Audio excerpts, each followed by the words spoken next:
Uncle Lazer, dude. What's your deal? My whole deal? Yeah. Or just half the What's deal? your deal? Man, dude, I'm an anomaly. I think you are. Never Look at you. Never had a sexually transmitted disease in my life. An anomaly. What has led you to never having sexually transmitted disease? Oh man, ugly women. Ugly women don't carry. They don't have STDs. No one's having sex with those having STDs. Am I right? Well, I am right because I've never had an STD. I'm an ugly guy myself. There we go. Science explained. Can you? This is amazing. Can you make sure that people can see your tank top? Right here? The Creedence Clearwater? Creedence Clearwater Revival. Yeah, my mom had sex with the guitar player, not John Fogerty, the other one, and I got this tank top. I think it's from like '84, some shit like that. Yeah. What a treat, Mom. She gave it to me on Christmas, stocking stuff. Thank you, Mom. Literally getting her stocking stuff got me a stocking stuffer. I come bearing gifts. Oh, okay.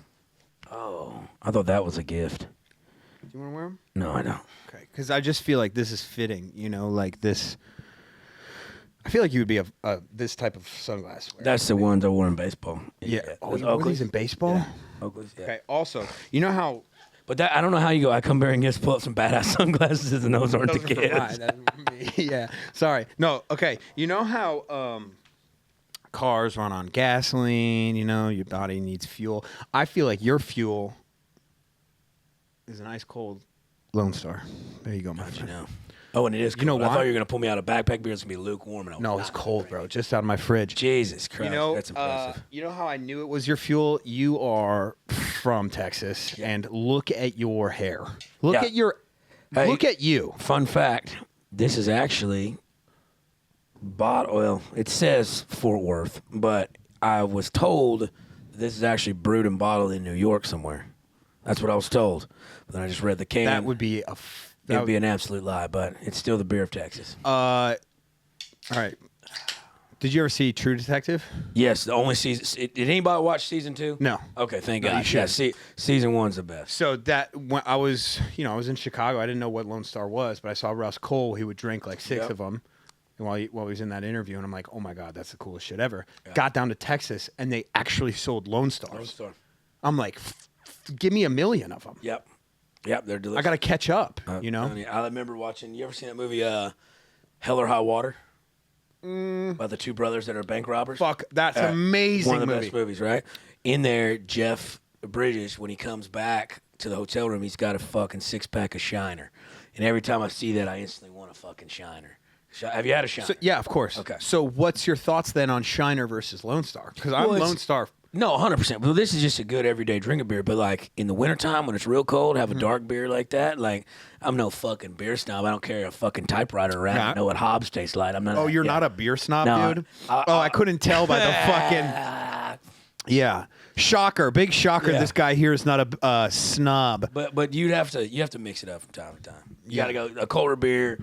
Or in the colder weather, you want a colder beer, which is a dark beer. Take a Shiner Bock. But I'm not going to drink a Shiner Bock out on the goddamn river on an inner tube. No, I'm just not going to do it. I'm going to do this. No, yeah, Lone Star. When I beat my wife, I'm drinking this. That's right. That's right.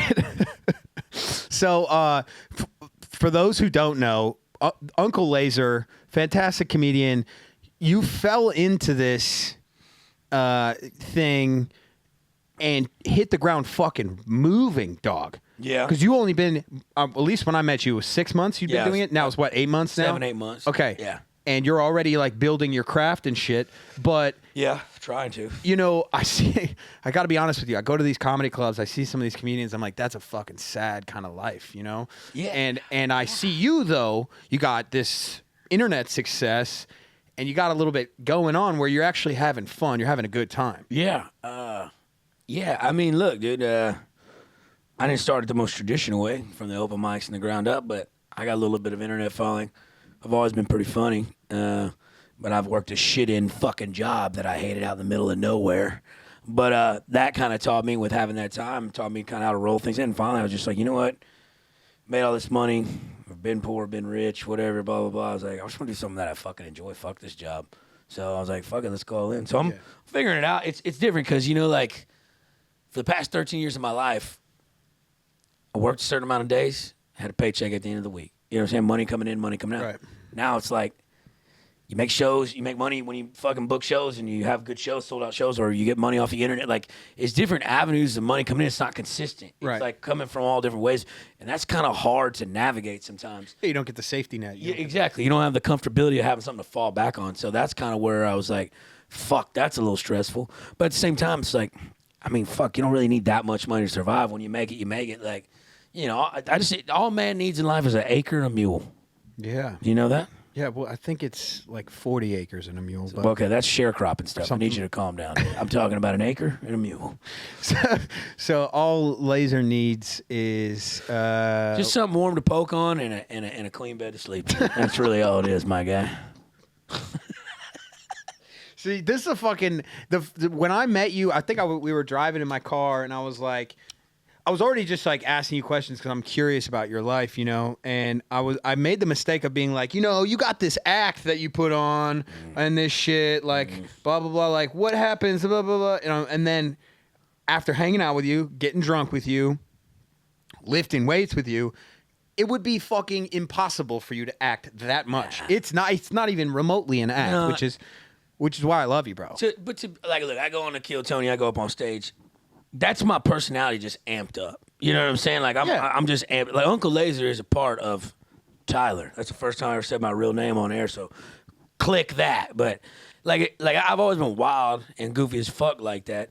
But in the comedic thing and on stage, like I said, adrenaline running, so it's pulsing through my veins. Like, but, like, everyday life, I'm walking around saying stupid shit, thinking those same stupid things. And as soon as I have a couple beers in me, just look out. Yeah, watch Here out. we go. I'm going to the bathroom. You know what I'm saying? The gasoline for the engine. Oh, right I thought you were about to pull out like a lunchbox, fucking an aluminum lunchbox of Lone Star, dude. I'd be like, where the fuck did you get that? I got it from your old job. There it is. On the oil. You want another one of these, boys? Here you go. Oh, well, goddamn, old son. I'm not even close to done with this. I'm not. It's like I know you're gonna need it. I'm gonna slam it. Yeah, man. So, shit. We caught you on stage. Me and Dylan did. And what was fucking hilarious was like, oh, I've heard this bit before. I've heard this bit before. I've heard this bit before. Because it's like all the conversational shit that you bring up when we're out drinking. Yeah. It was actually, I thought it was just as funny, if not more funny on stage. But like, it's really like, okay, so my dad, he used to, interesting segue here, but he would talk about shit to like my family, like at the dinner table or whatever. And then he was a sports writer. So if I went and checked out the newspaper the next day, it had the same shit. Yeah. I'm like, I've already read this. Yeah. You know? So it's the same thing. When I saw you on the Vulcan, it was really interesting to see that. how you formulate it from just telling it to trying to Yes, the cocaine bit, the what was the one? The Facebook or the MySpace bit. MySpace. That one's great. Yeah.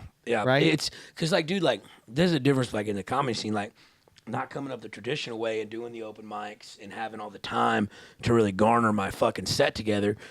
I'll use Instagram, right? Because like when I'm stuck out in the middle of fucking nowhere on them oil rigs, Instagram was the only way I could like outsource my content to people, right? And it connects you to a broader audience.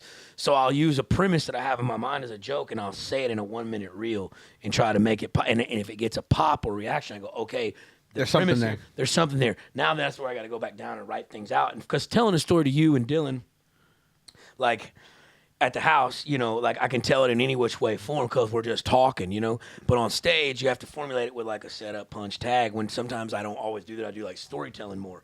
And like I've noticed, like when I go to my shows, you know, my crowds, they enjoy the story. They enjoy the whole facade. They want all the gruesome details. But a comedy enthusiast, like, you know, fan, they want more of a setup, tag, punchline, shit like that. So I'm trying to write it to like cater to not only them, but still keep my originality in my story. So I use it to kind of garner, all right, that was funny here in interaction, or hey, that was funny right here on the internet. Now let me kind of formulate it so that it's funny to a massive crowd. Yeah. You know what I'm saying? Yeah, for sure. For sure. I mean, I can see your brain. You were spinning after your set. You came up. You guys, what do you think? I was working on some stuff. I can fix this. I can fix that. It's pretty cool. Yeah. Pretty cool to see. Like, but the shit, like when we're lifting weights, and I'm like, you know, I've been slamming my dick in the wall my whole life. That's just on the moment how I'm feeling right there. That's not written down. The cocaine and or wearing a condom thing. I'm just thinking like, yeah, this is protection. I need protection from my wiener. Yeah. The I'm really good at all, like the minute like those fit check videos I make when I'm in my outfits, all that is one take. That's off the top of my head, what I'm feeling when I get in that little wrestler zone. Yeah. I don't write any of that shit down. You know what I'm saying? So like if you're saying, give me a fit check today, right now, what do you got? Well, look, my mom had sex with Fogarty's main man. You know what I'm saying? Because of that, I got this badass, band T-shirt. You know what I'm saying? I'm just, my Converse don't even match my fucking jeans, but who cares? The hair's impeccable. You know what I'm saying? Just shit like that. Off the top of the dome. Bow, bow, bow, bow, bow, bow. Yeah. Yeah. You better watch your mom. Hide your mom. You don't need to watch unless you want to watch. It's going to cost you extra. All right, do we gun this next one? We gun this? I've never drank on my show before, by the way. Have you not? No. Do you guys drink on your show? It's called My Drunk Uncle's Podcast. Oh, but the weird thing is, dude, we've had 5 episodes so far. 4 of them have been completely sober, like recovering addicts. So I'm like, me and Bobby are sitting there saying, "Hey man, you want to be?" I'm like, "Oh no, we're recovering." I'm like, "Oh, the guests." That guests. Oh, the shit. guests have been like, so we had Will, Casey, and meanwhile, you guys are absolutely. We're just getting slamburgered. Just getting fucking retarded. You know what I'm saying? And yeah, so it's that was pretty fun. But dude, not to plug anything here. Go plug it. But this probably won't come out till the video airs on Wednesday. But this last podcast I did with mine. We had this guy named Chris Roberts. He's a black dude that paints at Kill Tony. He's got the badass mohawk. Mm-hmm. He's an artist. And Bobby was telling me a story how he came from North Carolina and he got sober. He's been sober for 9 years.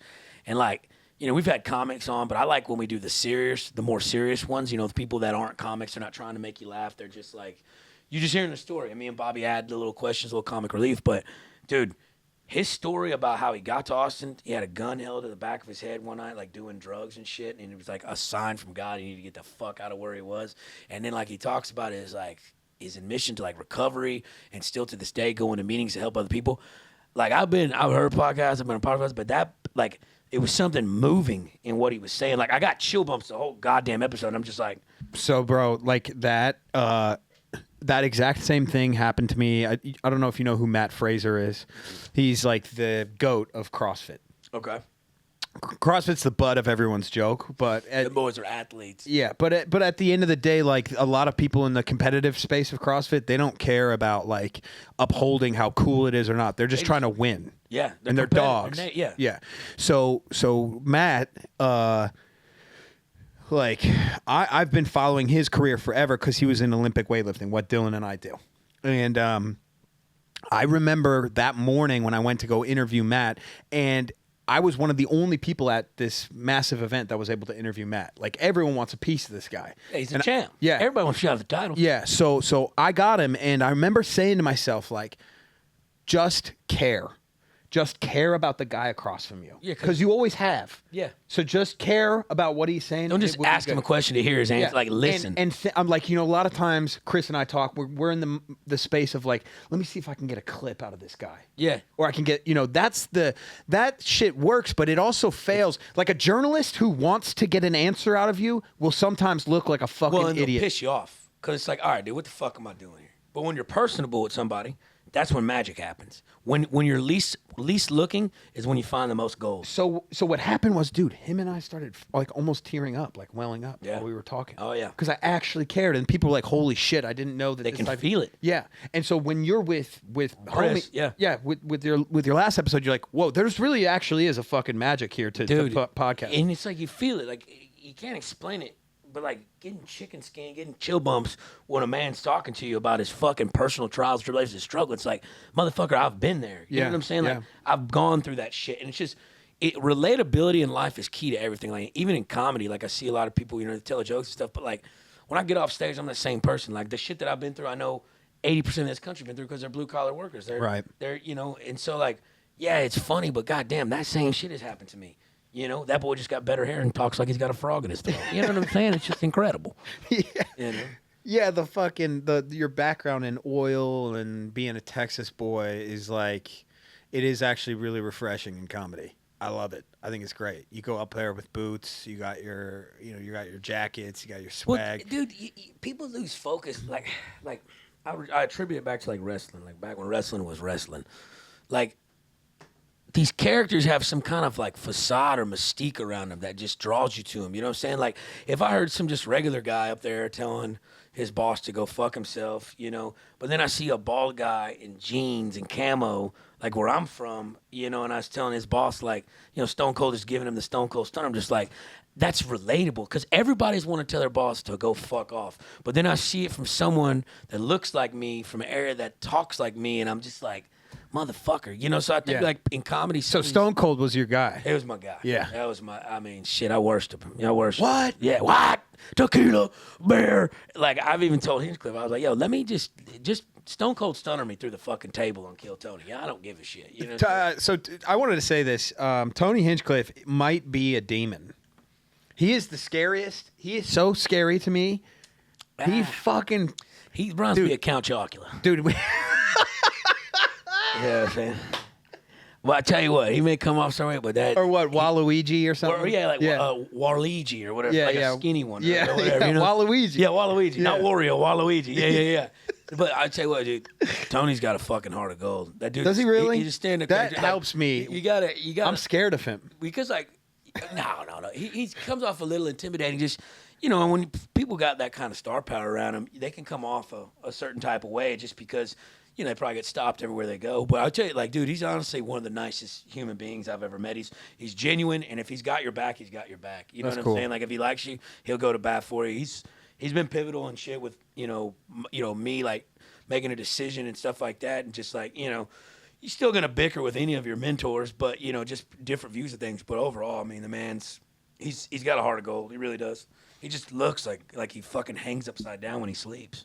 What's been your experience with Rogan? Because I know you've hung with him a little bit. I don't really know him all that well, to be honest. I mean, I met him, you know, the one time on stage at Kill Tony and in the green room. I mean, he's been nothing but nice to me. You know, on stage he kind of crucified me a little bit, but I mean, you know, he comes from it. He's been in it forever, and here I am, 6 months in. I'm already getting these opportunities I shouldn't. So he's like, if you ain't gonna fucking take it serious, what the fuck you doing here? Yeah. You know what I'm saying? Yeah, it's a good guy. It's a good guy to check the scales. You know, he never told me that, but I could just tell. You know, I know, like, you know, look, if you presented this opportunity, if you're gonna do it, you need to take it serious, and you need to not, because then it looks bad on the genre. You not taking it serious and being the best to your ability.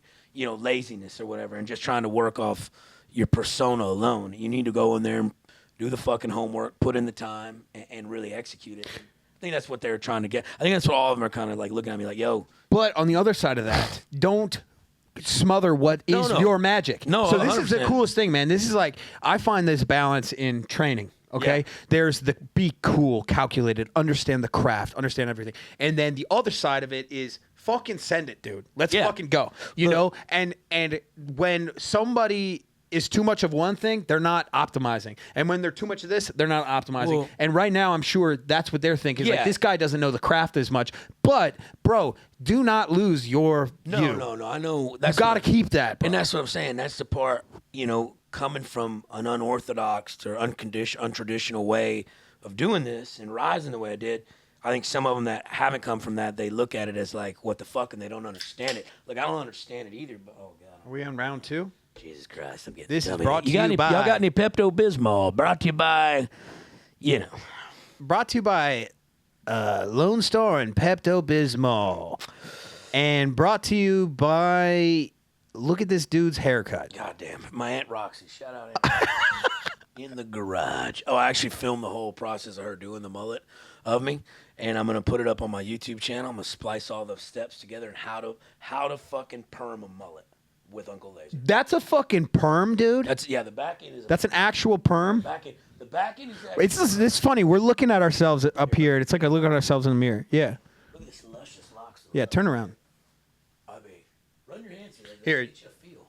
Yeah, get into this camera because that's where we are. Yeah, right here. Duck down. Right there. Now, yep. No, but yeah, it's a perm, dude. But. No, go like we were saying, like losing yourself in training. Oh shit! This microphone, get that shit. Yeah. Back to you.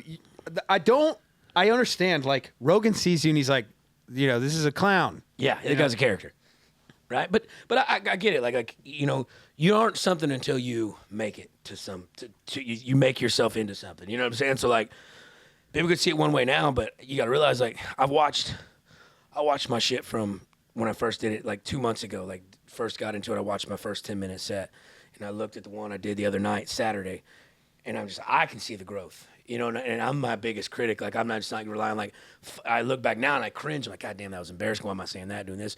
I can see the transition of you getting better. And look, it's going to take time. It's all repetition. Because, see, like, with comics, I was in music a lot, like, growing up. You know, a musician can get their fucking guitar and they can practice on their own. Or they can get their buddies and they can sit down and they can practice with the band. You can practice and hone your shit in. With a comic, I can tell myself that joke in the mirror 100 times. I can tell it in front of my buddies 100 times. But until I get on stage in front of a crowd or an open mic, I cannot execute and know where the laughs are going to come from and what's going to work and what's not. It doesn't matter. Get this. I was on a podcast telling a story, and there was a punchline to what I was saying that I didn't know existed. And everyone in the podcast was laughing, and I kind of like interrupted their laughter because I was like trying to finish my story. Not pausing. Yeah, dude. Tell me about that shit. Because I don't remember what the story was, but I just said something.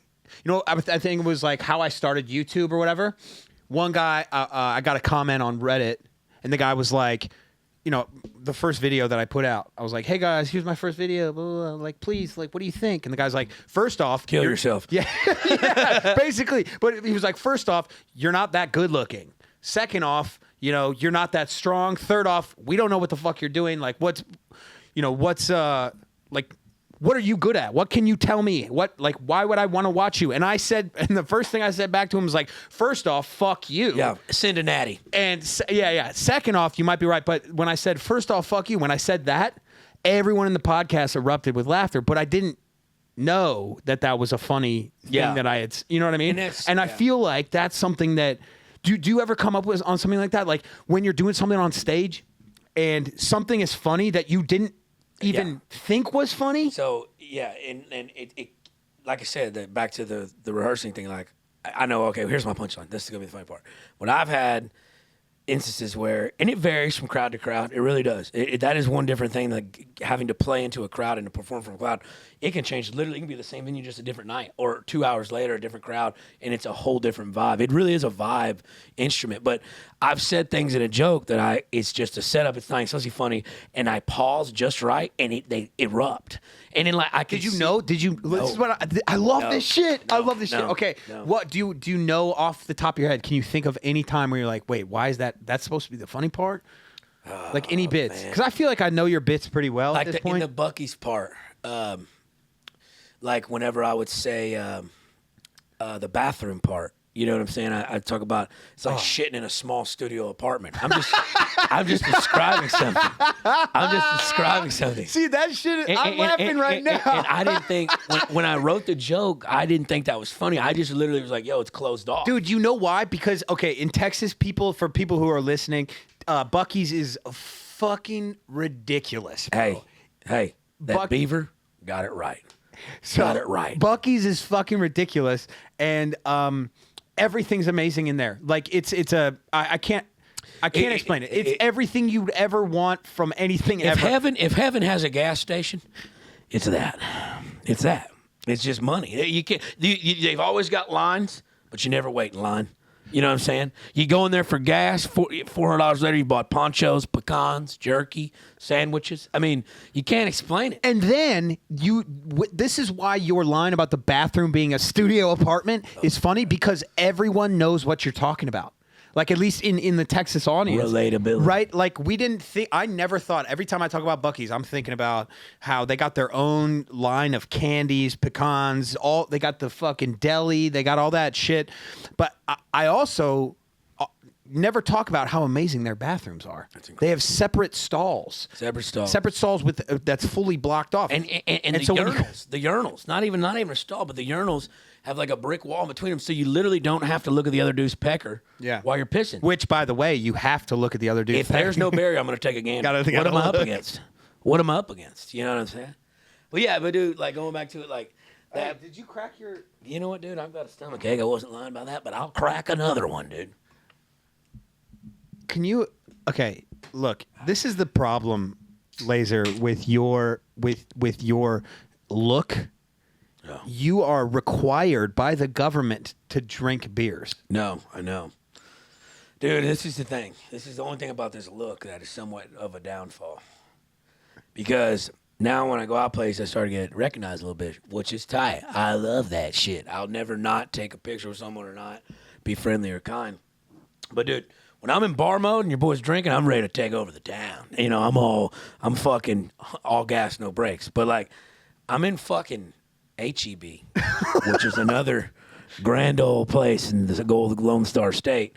Oh, and also, too, the show I performed in Houston 2 Saturdays ago, the guy that started Buc-ee's, that owns Buc-ee's, his neighbors were in the crowd, from Houston. They were in the crowd. And they go, dude, we live right next to that guy. He's an awesome guy. He's gonna love this. We're gonna tell him all about it. And I said, Buc-ee's, go ahead and sponsor me if you want me to wear the beaver costume at my concerts. I will do that. But like I was in HEB the other day, and like, dude, it's 9 o'clock in the morning. I'm buying cereal. Like I'm getting this Tres Leches, this Mexican cereal. Dean turned me on to. I love that Mexican stuff. And I'm trying to buy cereal, and this girl comes up to me. She's like, "Oh, hey, Uncle Lazer, huge fan. Me and my girlfriend were big fans of yours." I was like, "Cool. I like lesbians too. You know what I'm saying? No big deal." But like, she's like, "Can we take a picture?" And I said, "Sure." So I put my arm around her while our girlfriend's taking a picture. She's like, "No, can you sign my titties?" While we take this picture, and I said, "Ma'am, it is 9:30 in the morning at a HEB. We're in the cereal aisle. There are children here." And I said, "But yeah, I'm still gonna sign them, but have a little damn decency." You know? And she's like, "That like when I'm not in party mode, that shit catches me off guard." You know, like, and then I get off stage in Tampa the other night after my second show.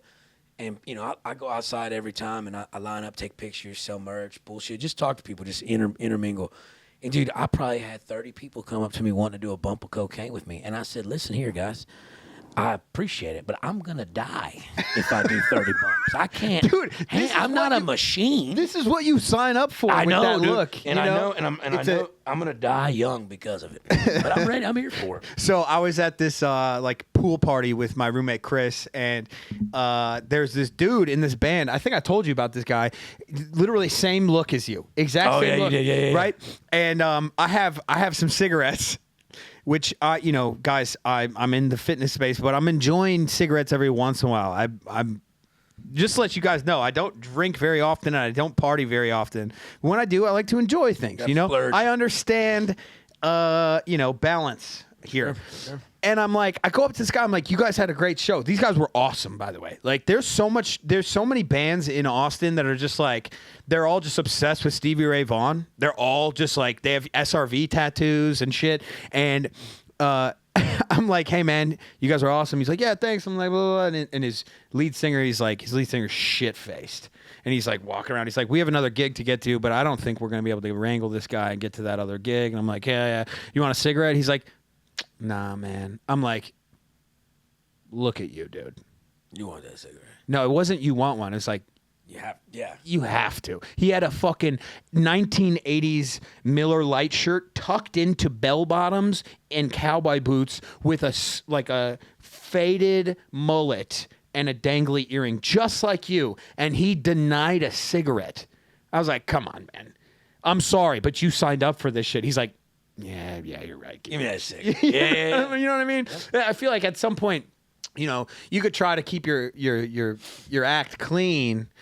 But I also think, you know, having trained with you, I will say this, you do like doing the healthy shit. Yeah. Like, it's like, it's fun to do, like, you know, it's fun to mess around. And well, look, why you gonna get good looking and be all in trim if you ain't gonna try to show that off? You know what I'm saying? So I'm gonna party, have a good time. But also, dude, everything in life is balance. You know, people get addicted to shit and go out and get, you know, in that fucking party lifestyle. They forget, like, dude, I like being sober. I like having clarity. I like getting in the morning and knocking out a 2-hour workout because, honestly, like, working out is where I write most of my jokes or come up with my ideas. Like, I don't even really, I'll just get lost in the gym. I'll have what I need to do on my piece of paper.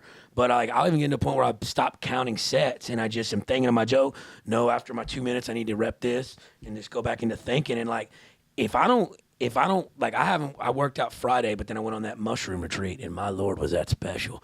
And like I hadn't worked out since Friday, so I'm like on edge. Like I need to reset. So tomorrow morning, I'm not gonna go out tonight. Tomorrow morning, get up, knock a good workout at the On It. If you'd like to join me, I'll show you guys how to power clean, and we'll go from there. You know what I'm saying? But like I have to have that balance, because if you don't have that balance, it fucks you up. Well, so I like this idea of you riding while you're training, and this is something that I feel like maybe I'm not writing, but I think of ideas for YouTube. So like, I'll be like, I'll have this thing in my head where I'm like, you know, the problem with this, and this is, and while I'm training, I'm literally thinking like, man, that's the problem that I see a lot. I'll remember that, or I'll write that down on my phone, and then I'll revisit that and do a YouTube video. So it's super interesting that you actually get your inspiration from training. You do a lot of your writing while you're lifting. I wouldn't even call it inspiration. I just call it clarity. Like that's when I'm like, look, I got a task I need to do. I enjoy lifting. I enjoy getting better, making myself up there. So then I don't have to worry about the world or anything else that's going on. I just have 2 hours I know I got to dedicate to this, and I have time to actually lose myself. Because, I mean, I've been working out. I know what I need to do on this sheet of paper, so I can just look, I got to do this. So I don't have to worry about thinking about anything, so I can just think clarity thoughts to myself. So not inspiration, but the clarity and clear mindset to focus on a topic at hand. It's really interesting, like let's say I'm doing a heavy ass back squat. When I'm squatting, all I'm thinking about is like surviving, basically. Yeah. Right? Because it's this thing is pushing you down and wants to kill you, wants to squish you, and you have to resist it, right? And there's something about that provides so much clarity.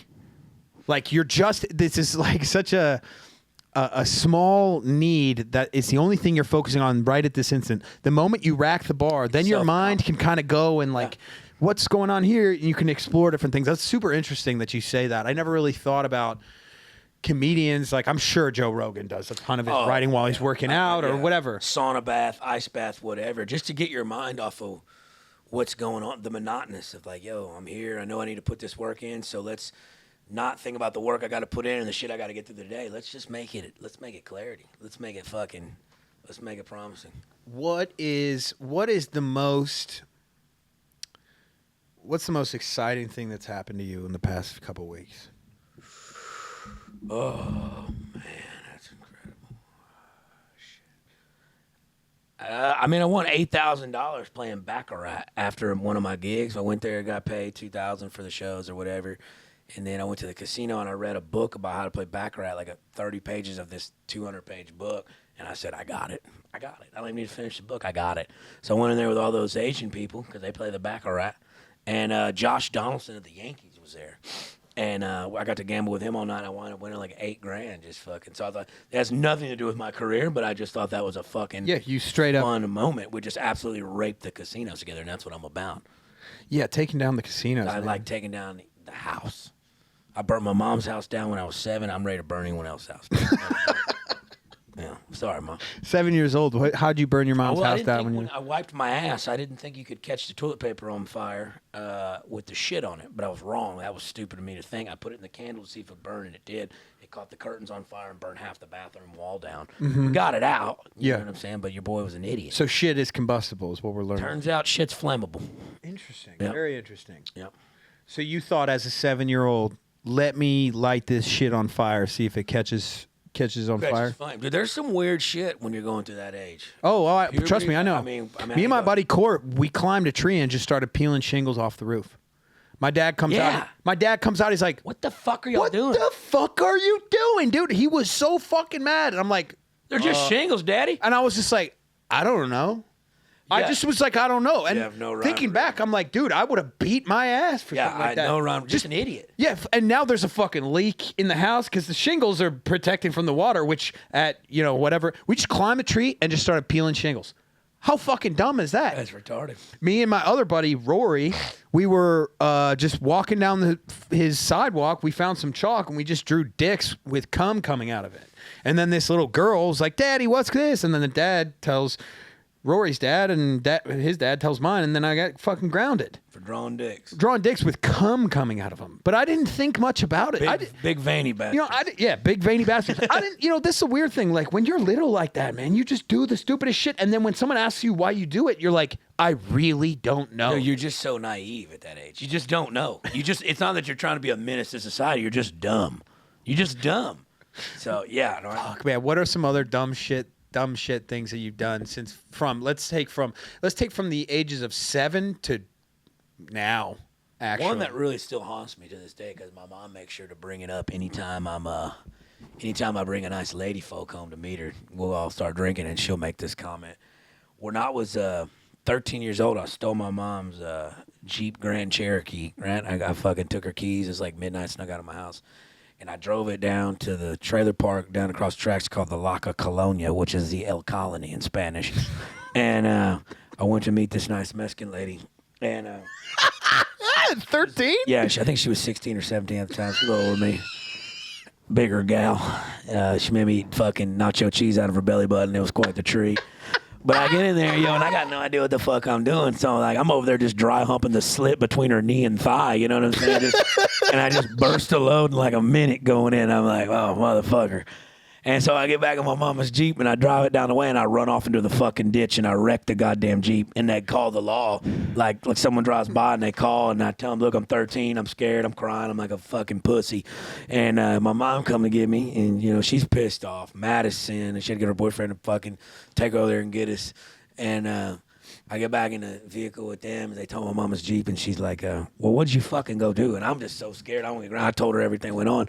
So every time I bring a lady folk home, she goes, but boy, remember when you stole my Jeep over at Mexican's lady's house and came in 30 seconds and drove back home and wrecked our fucking Jeep, the family vehicle? So she says that all the time, embarrassed me in front of everybody. What do you think that nice Mexican lady's doing these days? She's in prison.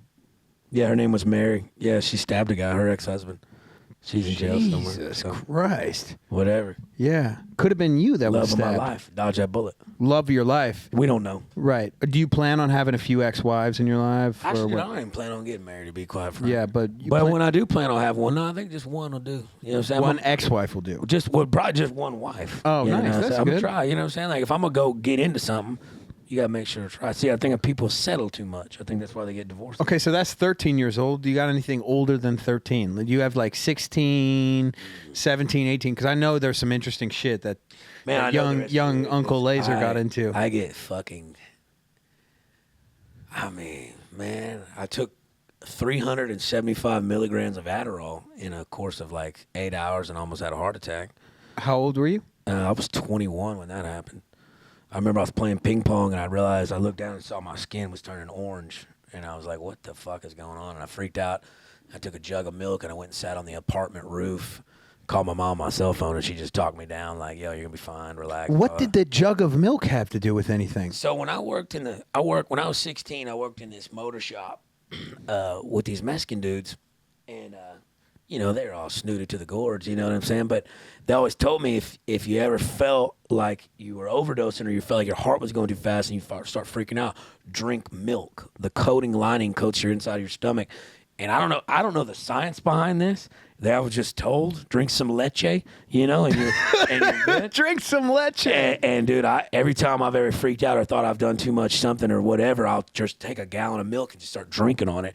It don't really do anything except give you a fucking stomach ache, but at least your mind's not on dying anymore. You're like, yo, I got to get through this stomach ache. So that's the science behind it. I guess. I don't really know if there's science behind it, but it's worked for me. Drink some leche. If you guys are palpitating, if you took too much pre-workout, I wonder if the same thing would happen. Probably. Drink some leche and you'll start pre-workout yakking it up. Makes me shit though, dude, instantly. It's great. It's good. I like it. I take every time I get in the gym, I got to take a pre-workout shit. You know about this? Yeah, I have to. I have to. It's hard to not. It's hard to eat. Like it's hard to just. I poop about 16 times a day. I drink this. This beer's gonna fuck me up. As soon as we get out this goddamn room. Actually, though, do you have bad stomach shit? You got? Man, look. I want to say it's self-diagnosed, but it's got to be real. Cause like, dude, I drink water, and stomach starts fucking with me. So I don't know. Yeah, something's wrong. That's what I'm saying. At Bucky's bathrooms, I got to time. It is a luxury. I take an Adderall and a coffee, and I got to be within an hour's vicinity of a Bucky's bathroom on a road trip. Have to. I can't shit in an Exxon.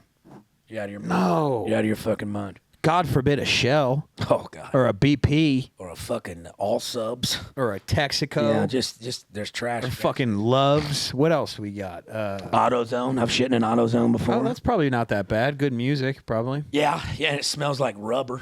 You know, like yeah, you like that car. smell probably because reminds you back of being working at the shop with the Mexican. That's it, dude. Who taught you to drink leche. That smelled like oil, like motor oil. That was yeah. But that's where I learned to speak Spanish on shit. Man, working with them because they always listen to the Mexican music on the radio, the It Tejano wasn't music. from Maria from the El Colonia. No, I didn't know Spanish at that time. But like listening to all them songs, this is why like music is like I think the universal language. Because like when I was working with them boys, I was going through a breakup, and so your boy's heartbroken. Everything's making you fucking sad. You're like, what the fuck? And I hear some of these Spanish music playing, and I can tell. I don't know what he's saying. But I can feel what he's saying. I know. Ya no me importa. You're not important to me anymore because you cheated on me, you fucking bitch. I'm like, yes. Yeah. Aren't the lyrics like pretty fucking relentless? On those, man, I love it. Shit? I love it. So, yeah. But shout out Maria or Marie, whatever. I don't even know her full name. Man, I live such like a middle class suburban life. Like upper middle class suburban life that it's like it's very interesting thinking about a childhood that's like Texas childhood. I won't call that Texas. That's poor. That's just poor white trash shit. But I mean, yeah, I mean it's fun. You learn different. You learn different things growing up when you grow up that certain type of way. I feel like if you're growing up poor, you got to grow up much faster. You get exposed to some shit you probably ain't supposed to see as a child. Like I've seen some shit, you know, at 9, 10 years old that people probably haven't experienced to this day. Because the adults in those places are not acting properly. Properly, right? Like, you know. So, which, you know, to each their own. I mean, look, my mom did the best she could, and she did fucking great. Me and my brother turned out good. But, I mean, there's just things, you know, you go through that, hey, you know, I probably don't want my child to go through that. But it didn't kill me. It made me stronger. You know what I'm saying? Like, made me have a different perspective, outlook on the world. You know. So tell me more about your mom, your relationship with your mom. I love her now. That's my best homie in the whole wide world. Really? Yeah. Because growing up, my mom was more my friend than my mom. You know, she let me get away with a lot of shit. You know what I'm saying? But like, we would bicker and argue about dumb shit. You know, and like I ain't never listened to nobody in my life. I'm gonna go do what I want. You know, and that's cool to some extent. But sometimes people be laying some knowledge on you. It's good for you to shut the fuck up and heed their advice, you know? But as I got older, I started realizing things like, look, my mom was just in a tight spot and she was doing the best she fucking could. She always meant well and she always loved us. She just, you know, that's where we were at in the world. And as I got older, I started realizing that. And that's when I realized, like, yo, my mom was a fucking homie. Like, dude, isn't that interesting that, like, that it takes you till you're about 25 to be like, man, mom, dad, you were right. When life starts fucking you to tears as you become an adult, paying taxes, having unfair shit happen to you, learning that, like, it ain't just go to school, get a fucking degree, and you're set. It ain't that, motherfucker. Like, when you start learning, like, God damn, this shit is stressful and sucks. Imagine having kids during this fucking time period. You start taking a real good appreciation to what your parents did at that time. Because I'm not addicted to drugs. I'm not by any means a failure by any sense. You know what I'm saying? Like, my mom did her best and I turned out fine. And you start realizing, like, yo, I appreciate the shit you were trying to tell me, and appreciate the shit you was doing for me back then when I was an idiot, you know? So it's a cool dynamic to, like, as I got, like, me and my dad were always cool. He's straight laced, so he don't drink or do any drugs or nothing like that. I can count how many times. This is now I know, you know where I'm going with this. Yeah. Right? The religious shit. Get me in there. I want to hear these stories, bro. Man. Fuck, get me in here. Let's go. We weren't really religious growing up. What do you mean? I thought you had to play basketball. So I'll tell you, yeah. Me, myself, and my family weren't, but the neighbor kids down the street were fundamental Baptists, which is like girls got to wear the skirts down there. They're very by the Bible. They don't even watch television, shit like that. They don't dance to music on the radio, stuff like that, right? And there was 5 of them. They were all older than me, but the youngest was only like a year older than me. And so I started going to Wednesday church with them. Every Wednesday I go to church. That's when you know. That's when you know something's hairy, when you're starting to go to church on Wednesday, dog. Yeah. So we did that for a little while, and then I think I was 12 or 13. It was in July. And not July. July. It was in July, and we had the summer camp. Was 2 weeks. It was in San Antonio, Texas. Now, for those of y'all that don't know, it's pretty hot down here in Texas, and July is middle of the summer. We're in the hill country. It's 110 degrees. And because of this religion, we would do outside activities, but the boys couldn't wear shorts. They had to wear fucking jeans or sweatpants. So I got I'm not gonna fucking dice somebody up on a basketball court in jeans and Wranglers. I'm just not gonna do it. So I put on these sweatpants and I'm dying. I'm like, yo, I'm sweating. Like, what the fuck? I'm like, why we got to wear this? What is going on? And they said, well, in the Bible it says, not to show flesh or I don't really know what it says, but it says something along the lines is not to show skin, it's flesh and like stuff like that. And I said, well, look, I'm fixing to have a heat stroke and die, and I'm going to go ask Jesus himself why I got to have sweatpants on during the pickup basketball game, the church camp in July in San Antonio. I was like, dude, that's when I started like, why you got to follow it to a T? How about just be a decent human being? He ain't going, what the fuck, man? Yeah, that's when it starts getting That's when I just was like, man, okay, this may not be. Now, I'm still spiritual, and I'm still, try to do good and be nice to everybody and do how I'd want to be treated. But I ain't wearing jeans outside during the pickup basketball game. I'm just not going to do it. If that means I got to burn in hell, well, I already did it in July in San Antonio. Yeah. Like, this is, you said you try do right by people, and I think just having hung out with you, there's something about you, and this is what I've told some people. It's like, how when you're chirping, when your friends kind of like chirp at each other, and then it starts to get heightened a little bit, and you can sense it. It's almost like you got that sense where like, okay, everyone's heightened right now. Let me make a fucking joke that will bring everyone back to even keel. And you did it every time. That one night it was me, you, Caroline, Norma Jean, your friends, whatever. Every time someone would start to get angry with you because you're like saying some dumb shit, you would bring it back to like focus on how fucking funny I am or whatever. And yeah. I think that is like the purest mindset ever, dude. You definitely got that. I don't know if anyone's ever told you that. No one's ever really said like seriously, like you got this. It's not like, and I hate to think of it as like, this is like some clown. Like, oh, just make me laugh, clown. It's like, no, you genuinely want everyone that you're with to just be happy. To have a good time. Because, dude, being sad or mad sucks dick. You know what I'm saying? Like, being able to not take yourself so fucking seriously and making the people around you better, I think is the two keys to life. Just surround yourself with people that have that same goal oriented and make everything better, and never take yourself too seriously. Yeah, right. I think that's how you do it. Or steal your mom's Jeep, make love to a Mexican woman for 30 seconds, wreck it in the fucking ditch, and get grounded for 3 summers. Or you could do that. Whatever you want to do. The weird thing is I'm starting to miss Maria. Or is there Maria or Mary? I think it might be Maria, but I called her Mary. I miss her on your behalf. Yeah, I just hope she gets out soon. Oh, that's right. She's in prison. Would you like another one of these, or are you Dude, still... I'm fucking topped right now. I still got to drive. I got to perform a show later. What are you doing over here? What do you got? What do you got going on? Should we go to Pete Terry's after this? Just get ignorant? No, man. Yo, we got a 12-pack. How long is it? We do an hour or 2 hours? We start at 5:45, I think. Yeah. Right. Yeah, we'll do. How was Ohio, the land of tree bark and gasoline? How fucking funny was is funny, that shit, dude? Yeah, funny. So the best part about Ohio is that when you go there, you develop a resistance to chemicals. Because it's just all the train crashes. Yep, and it's just the air is toxic and the people are scary, and you just develop this good resistance. So it's good. It's like resistance training for life. Okay, that's what Ohio was like that for us. It was good. Not a little different my Ohio experience because I worked out there for 2 years in the Utica up there in the oil field, and I ain't never seen Amish people before. Oh yeah, the Amish. And let me tell you something about the Amish. They're cucks, all right? And no one believes this story, all right? And I don't give a fuck what y'all believe because I had to live it and go through it, and it scared the shit out of me. And to this day, I'm still a little petrified by these people. But when I first started working up there, I used to wear my cowboy hat out to bars and stuff, but it always ended up me having to get into an argument or fight somebody because they brought a bunch of these Texas boys, Louisiana boys up to Ohio to work these oilfield jobs. Because a lot of people up in Ohio are union. They're pro-union, and oil companies have problems with union and workers and shit, so they don't even intermingle. They just bring boys up from the South. So I just kind of stopped wearing my cowboy hat, but they also told me when I got out there, they was like, now, man, you got to be careful of these bars because you're going to be approached by some older Amish gentlemen. And I said, okay.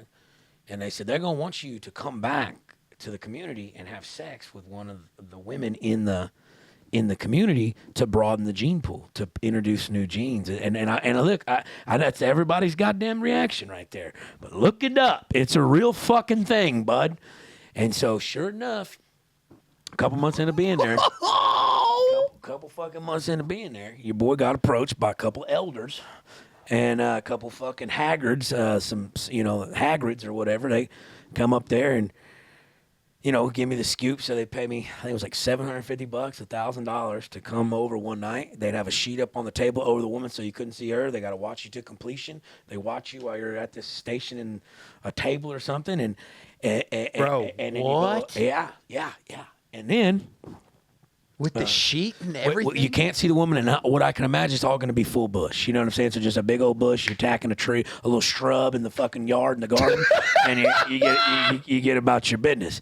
But I tell you what, look, at this time of my life, I was having sex for free, and I was paying for sex. So someone paying me for sex is a big step in the right direction, okay? And I ultimately thought about it, and did you do it? I ultimately ended up not doing it. Okay, but a buddy of mine that I met up there that I was working with, he did it. And it was October 29th. It was on a Tuesday. I forget what year it was. He went out to the community to go do it. And to this day, he is still a missing person. They don't know where he's at. So I don't know. Whoa. I don't know if the... That's not where I thought this story was going. Hey, M. Night Shyamalan twist right here, bud. Yeah, they don't know... He had a family back home, too, in whatever part of Texas he lived in, and I don't know if they killed him because they didn't have 1,000 shekels to get the greenbacks to fund him, or if he just joined the community, got some of that wild fucking Amish pussy, and was just like, yo, I'm here for it all. So I don't know. Oh, like he joined. Maybe he joined. I can only hope. But man, I hope he joined. My boy's still missing, so, That is fucking wild, dog. No, that's right. I'm sure. This is the funny thing is like I could go home and beat off tonight in Utica, Ohio, or went through your mind, huh? Utica wasn't a place in Ohio. That was what they called the Formation Rock. Okay, well, Carrollton, Ohio, right? Okay, so I could go home to my Motel 8 and beat off, or I could go and fuck a sheet. Yeah, fuck it. A big bush with a sheet over its head. Yeah, but the search continues. Wait, explain to me. Was it did they explain to you what the formation was? Look, how does it work? Is there a sheet in the wall? She is like on a table or something. They put the sheet over so you can't see her face or see anything. It's just legs and thighs or whatever. And it's like you're doing surgery. It's like you're doing surgery. I guess something like of that nature. But I just I was surgery on the lower half. You're putting in the work, and then you get your ass worked and you never come back home. Real? Come on. Like they're over there in the Amish country being like,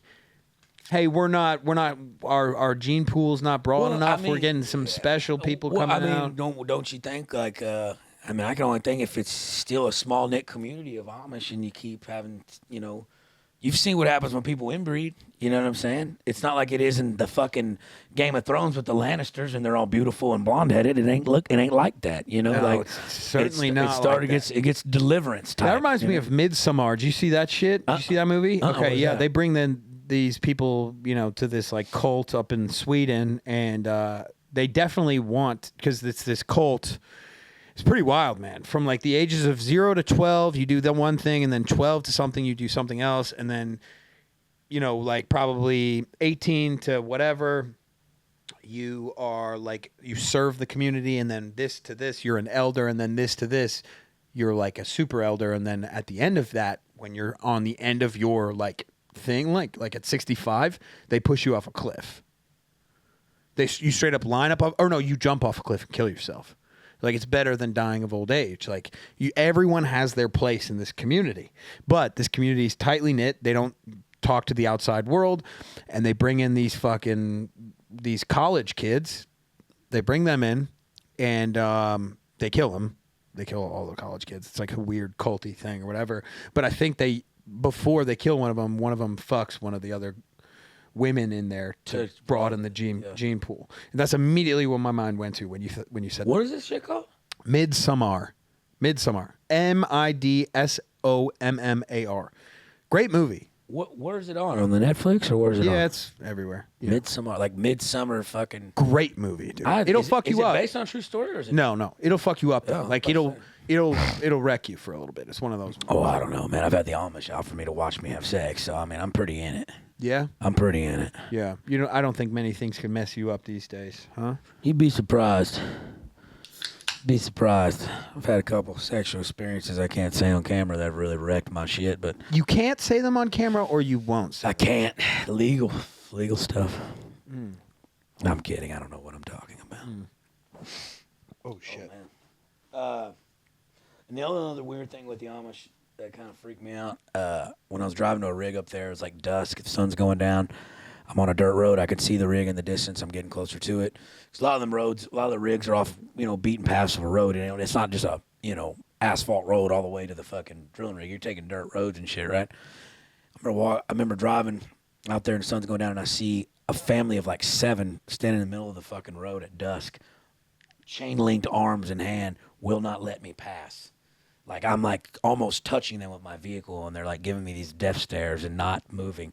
I thought it was some Children of the Corn type shit. I'm laying in It definitely is, bro. It scared the living piss out of me. Finally, I got so close, I'm like running over the dad. Like, yo, let me go. Like, what the fuck? I got no cell service, no nothing. They finally broke their hands, and I was able to drive through. But, yeah, that scared the shit out of me. I'm just not, me and the Amish, we just never really seen eye to eye. There are so many people in middle America that, like, people just aren't willing to understand or even, like, realize how much of it there is. It's fascinating. Chris, my roommate, was like, he's like, yeah, Dr. Phil wants to have me on. Really? Yeah. And I'm like, dude, you have no idea how big of a deal that is.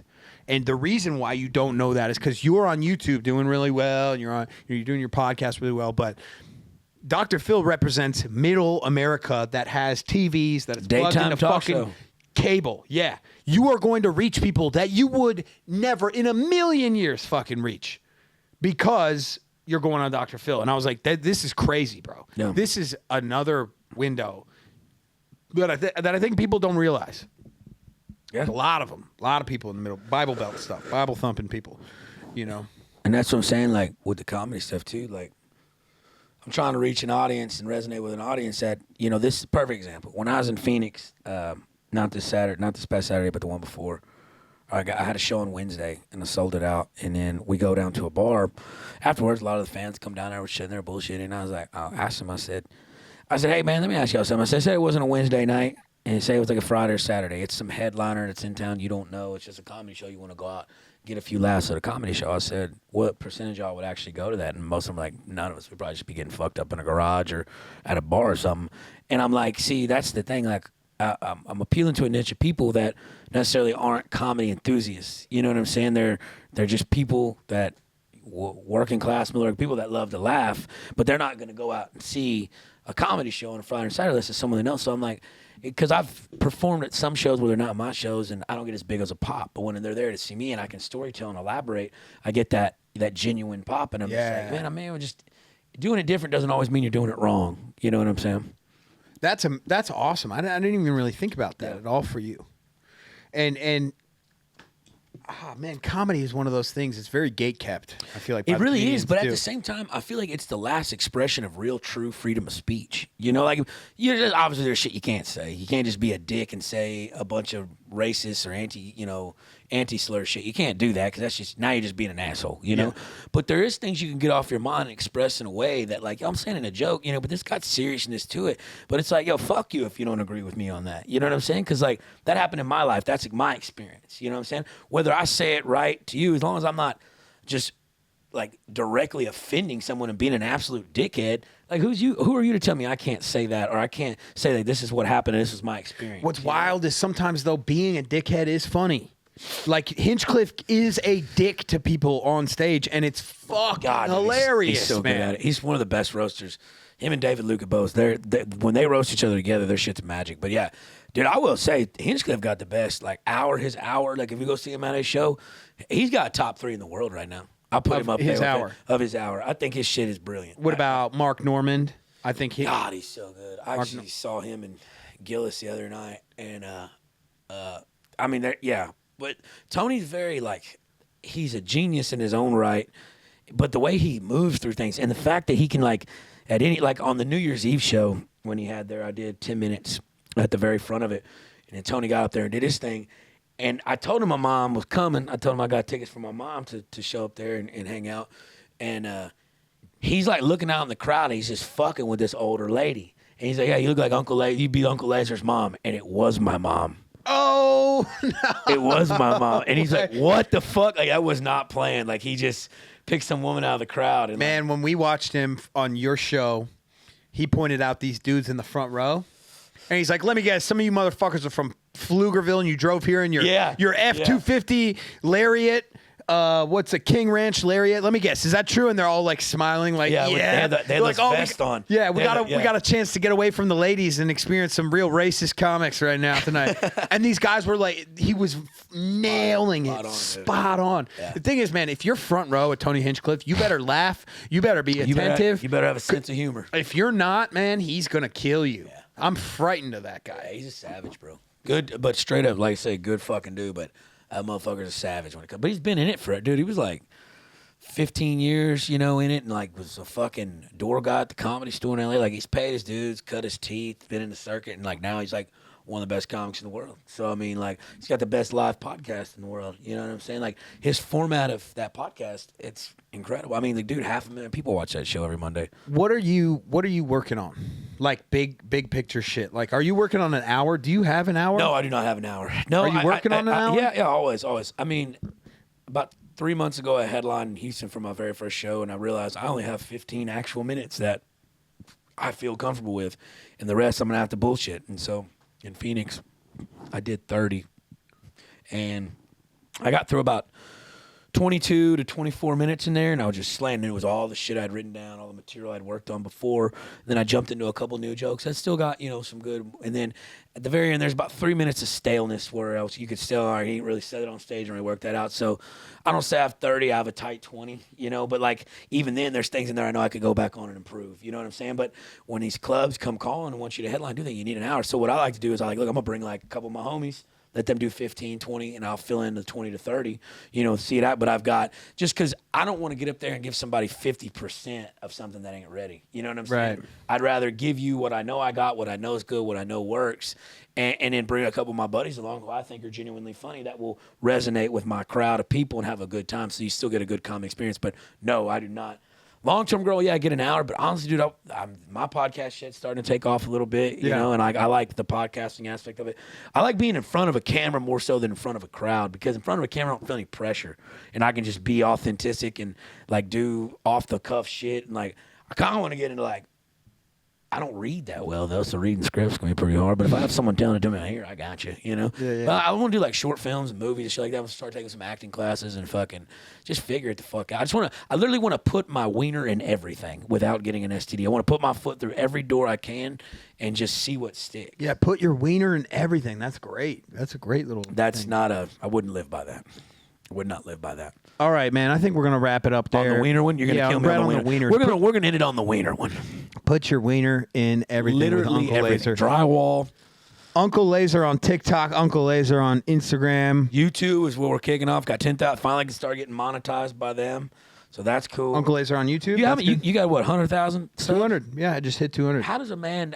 Tell me your secrets about bro, the YouTube, there's bro. no secret here. It's this the short. 7 years of at least one video per week. I never had a big explosion. You're one of those guys, man. You're so eclectic. You're so interesting.